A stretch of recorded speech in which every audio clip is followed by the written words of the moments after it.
Don Julio, hay otra cuestión. En estos momentos no vive usted en Guatemala, está exiliado en España y, por cierto, la justicia española le ha dado la razón a usted frente a aquellos que querían encausarle en Guatemala.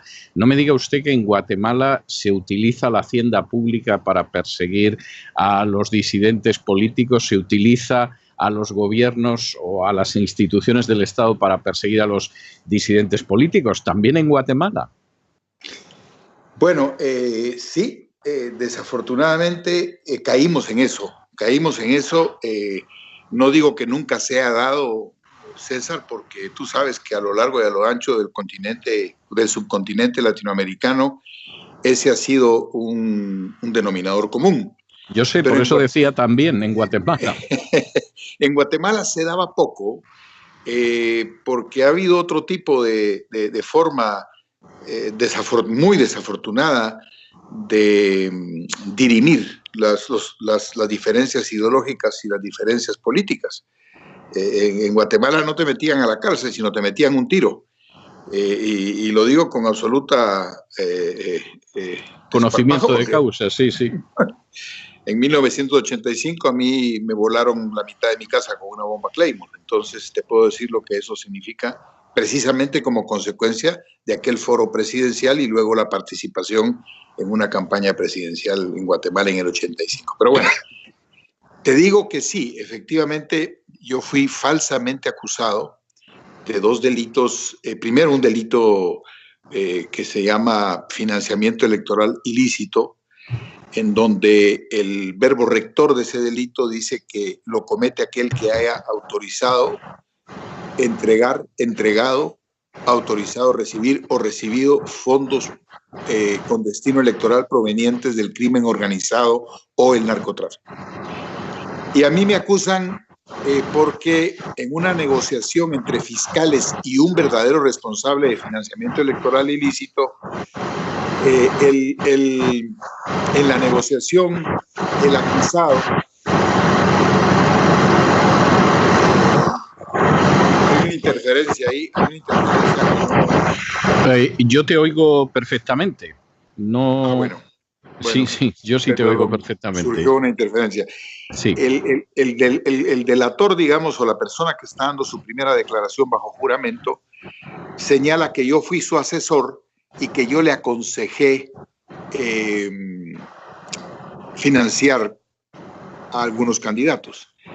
Este era el gerente de una compañía de telecomunicaciones muy grande que me había contratado a mí como asesor para mediar precisamente en un gran conflicto con otra compañía de telecomunicaciones.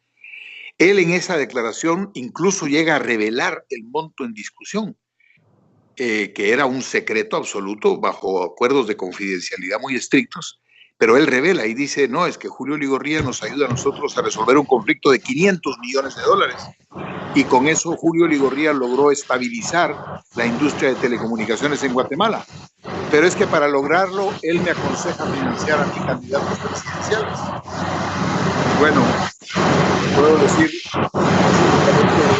César, que eso es una gran falsedad. Primero porque yo sabía que este candidato no podía, bajo ninguna circunstancia, este gerente no podía darle dinero a candidatos porque su compañía cotizaba en la bolsa de Nueva York y por las normas del Foreign Corruption Practices Act le impedía dar recursos. No sé si me explico. Perfectamente, perfectamente. Entonces, jamás le hubiera podido yo aconsejar esto. Pero en todo caso, si por alguna razón yo hubiese aconsejado, aconsejar no es delito en ningún lado. De tal suerte que a mí, por esa delación, me hacen una causa y ordenan un allanamiento a mi residencia a sabiendas de que yo no me encontraba en el país. Allanan mi residencia, a mí me llaman inmediatamente, yo le digo a mi gerente que den todos los accesos, doy incluso las claves de la caja fuerte, las claves de las computadoras, un allanamiento del Ministerio Público, digo, yo no tengo nada que esconder, por favor.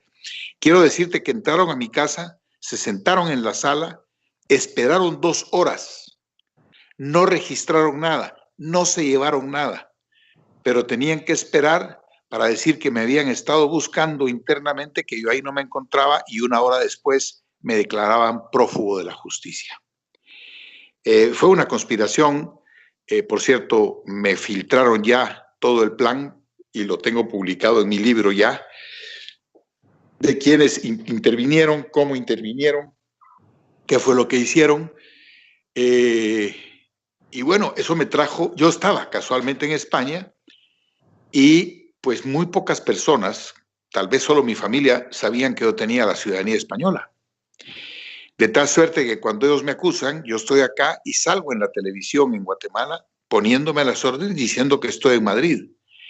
A pesar de que yo me declaro en absoluta colaboración con el Ministerio Público y digo dónde me encuentro, ordenan la alerta roja de Interpol por un delito que no cometí y por quien el que me declara a mí como consejero se declaró absolutamente culpable y fue juzgado, sancionado y condenado. O sea, el delito ya tenía un responsable y un culpable.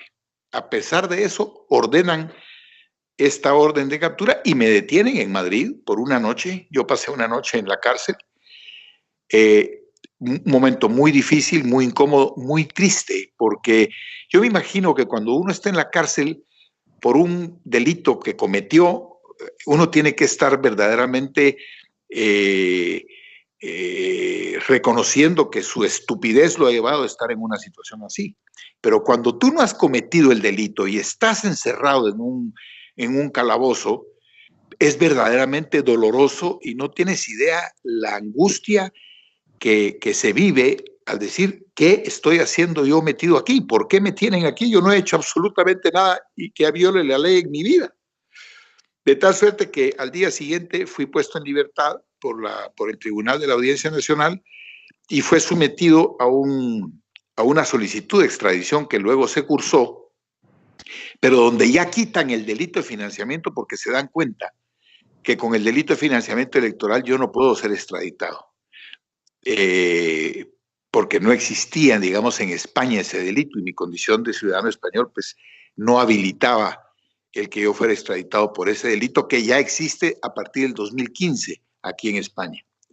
Pero entonces ponen otro delito basado en lo que se llama lavado de activos, sustentado en unas contrataciones que me había hecho a mí un funcionario, pero lo había hecho como empresario privado, había contratado a mi empresa, no a mí, para que remodeláramos todos los protocolos de comunicación, sus websites. Mi empresa es una empresa de consultoría en comunicación, más de 30 años, nos dedicamos a hacer decenas de trabajos para decenas de empresas en Guatemala de este tipo, y este exfuncionario que luego cayó en desgracia, efectivamente nos había contratado para que le remodeláramos, hiciéramos unos estudios de mercadeo de unas empresas de él, etcétera, etcétera.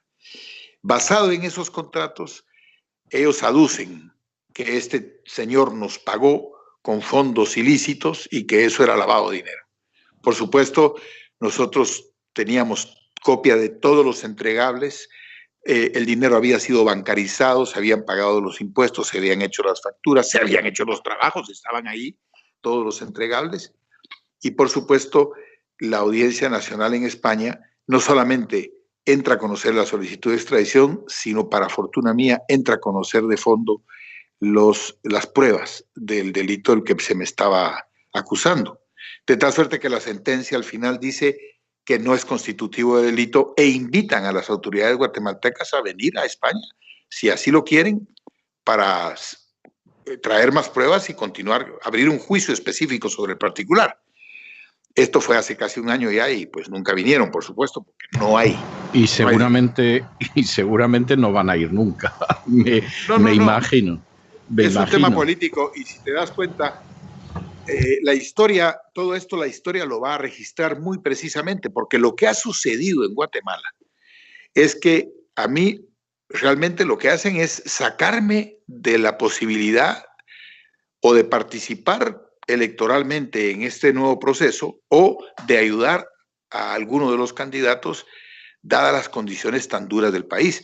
Pero el proceso electoral guatemalteco de 2019, déjame decirte que es el proceso electoral más antidemocrático de todo el hemisferio en este momento, como consecuencia de las modificaciones que la Comisión Internacional contra la Impunidad y el Ministerio Público y otros actores de la vida nacional guatemalteca llevaron al Congreso de la República, modificaron la ley electoral de partidos políticos y han cerrado totalmente los espacios, únicamente direccionando para que una persona sea la beneficiaria, digamos, de las posibilidades de una victoria política.